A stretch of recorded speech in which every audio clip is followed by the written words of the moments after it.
Clip number 164، اس میں آپ قرآن پاک کی سورہ آل عمران کی آیت نمبر 195 سے 197 تک کی تلاوت، ترجمہ اور تفسیر قرآن صراط الجنان سنیں گے۔ بسم اللہ الرحمن الرحیم۔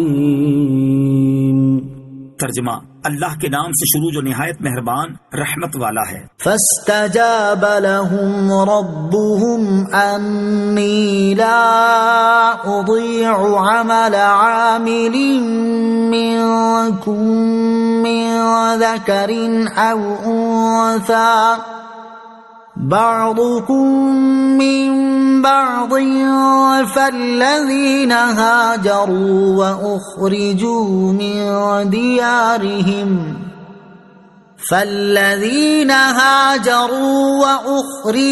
من ديارهم وأوذوا في سبيلي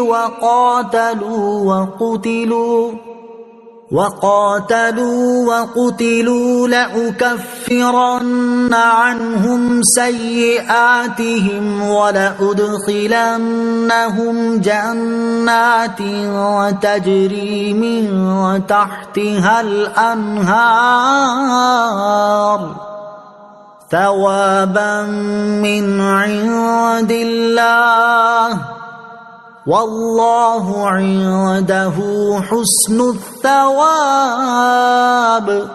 ترجمہ، تو ان کے رب نے ان کی دعا قبول فرما لی کہ میں تم میں سے عمل کرنے والوں کے عمل کو ضائع نہیں کروں گا، وہ مرد ہو یا عورت، تم آپس میں ایک ہی ہو۔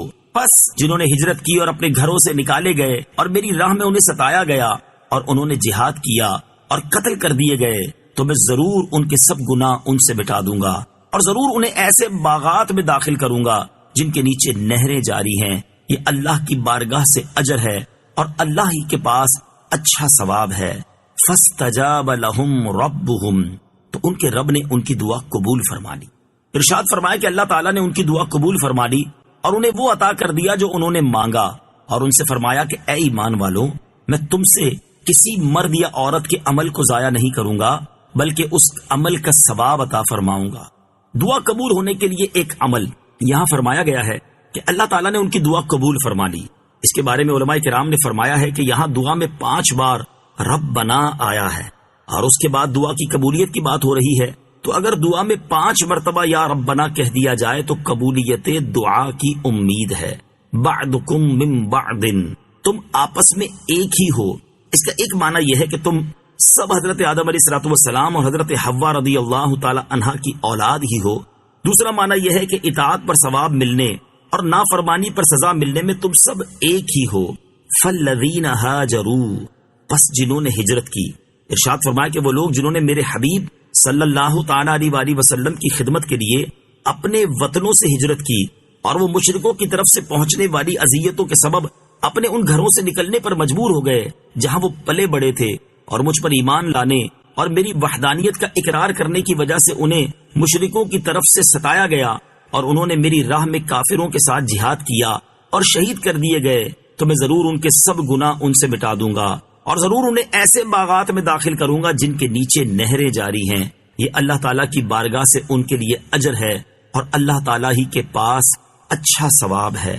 لا يغرنك تقلب الذين كفروا في البلاد متاع قليل ثم مأواهم جهنم وبئس المہاد۔ ترجمہ، اے مخاطب، کافروں کا شہروں میں چلنا پھرنا ہرگز تجھے دھوکہ نہ دے، یہ تو زندگی گزارنے کا تھوڑا سا سامان ہے، پھر ان کا ٹھکانہ جہنم ہوگا، اور وہ کیا ہی برا ٹھکانہ ہے۔ لا یغرنک، تجھے ہرگز دھوکہ نہ دے۔ شان نزول، مسلمانوں کی ایک جماعت نے کہا کہ کفار و مشرکین اللہ عز و جل کے دشمن ہیں، لیکن یہ تو عیش و آرام میں ہیں اور ہم تنگی اور مشقت میں مبتلا ہیں۔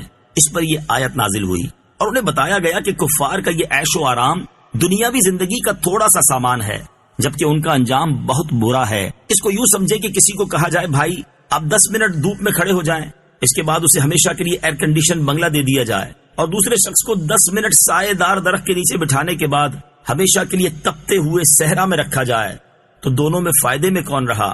یقیناً پہلے والا۔ مسلمان کی حالت پہلے شخص کی طرح بلکہ اس سے بھی بہتر ہے، اور کافروں کی حالت دوسرے شخص سے بھی بدتر ہے۔